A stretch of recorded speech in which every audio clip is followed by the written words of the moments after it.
Kannur എസ്.എൻ. College physics പൂർവ്വ വിദ്യാർത്ഥി കൂട്ടായ്മയുടെ 20ാമത് വാർഷിക സംഗമം കോളേജ് സെമിനാർ ഹാളിൽ വെച്ച് നടന്നു. College principal doctor K P. Prashanth ഉദ്ഘാടനം ചെയ്തു. President M. പുഷ്കരാക്ഷൻ അധ്യക്ഷത വഹിച്ചു. ഫിസിക്സ് ഡിപ്പാർട്ട്മെന്റിലേക്ക് 4 ഡെസ്ക് ടോപ്പ് കമ്പ്യൂട്ടറുകളും ലാബ് ഉപകരണങ്ങളും സ്പോൺസർ ചെയ്ത സൂരജ് വിജയന് സ്നേഹാദരം നൽകി. ഡോക്ടറേറ്റ് നേടിയ അതുൽ കൃഷ്ണൻ, കണ്ണൂർ യൂണിവേഴ്സിറ്റിയിൽ നിന്ന് ബിരുദതലത്തിൽ 2ാം റാങ്ക് കരസ്ഥമാക്കിയ ടി. നന്ദന എന്നിവർക്ക് ഉപഹാരങ്ങൾ നൽകി. Ramya Krishnan, professor Deepak, Jayasenan, Suresh Babu, K P. Sadanandan, B V. Raghavan തുടങ്ങിയവർ സംസാരിച്ചു. പൂർവ്വ വിദ്യാർത്ഥികൾ അവരുടെ അനുഭവങ്ങൾ പങ്കുവച്ചു. തുടർന്ന് കലാപരിപാടികളും അരങ്ങേറി.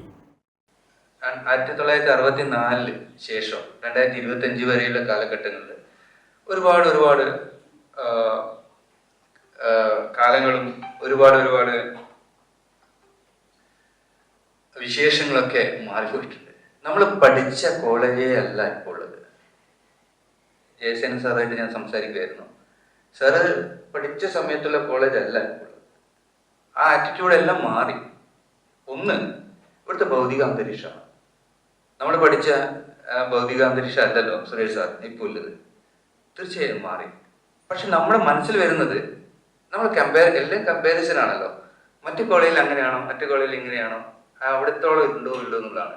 വിജയൻ സാർ ഇപ്പൊ എന്നോട് ചിരിക്കുന്നുണ്ടാവും. വിജയൻ സാർ നമ്മുടെ എന്നെ ഏറ്റവും കൂടുതൽ സ്വാധീനിച്ച ഒരു വ്യക്തിയാണ് വിജയൻ സാർ. നിർമ്മലേരി കോളേജിൽ നിന്ന് ഫിസിക്സ് ഡിപ്പാർട്ട്മെന്റിലെ സാർ സുഹൃത്തും കൂടിയാണ്. പക്ഷെ നിർമ്മലേരി കോളേജിലെ ഒരു ഫിസിക്സ്, സർ സെയ്ദ് കോളേജിലെ ഫിസിക്സ്, ബ്രണ്ണൻ കോളേജിലെ ഫിസിക്സ് അല്ല എസ്.എൻ. കോളേജിലെ ഫിസിക്സ് എന്ന് പറയുന്നത്. അല്ലെങ്കിൽ ഞാൻ ഫിസിക്സ് മീൻസ് നോളജ് ലെവലിലല്ല, ഞാൻ ഭൗതിക സാഹചര്യത്തിന് അനുസരിച്ചിട്ടാണ് പറഞ്ഞത്. നമുക്കിവിടെ ഏറ്റവും നല്ല ടീച്ചേഴ്സാണ്. ഞാൻ അഭിമാനിക്കുകയാണ് ഇപ്പോഴത്തെ ഡിപ്പാർട്ട്മെന്റിലെ ടീച്ചേഴ്സിനെ പറ്റിയിട്ട്. ഏറ്റവും നല്ല ടീച്ചേഴ്സാണ്, ഏറ്റവും നല്ല കുട്ടികൾ നമുക്ക് ഇവിടെ ഉണ്ട്.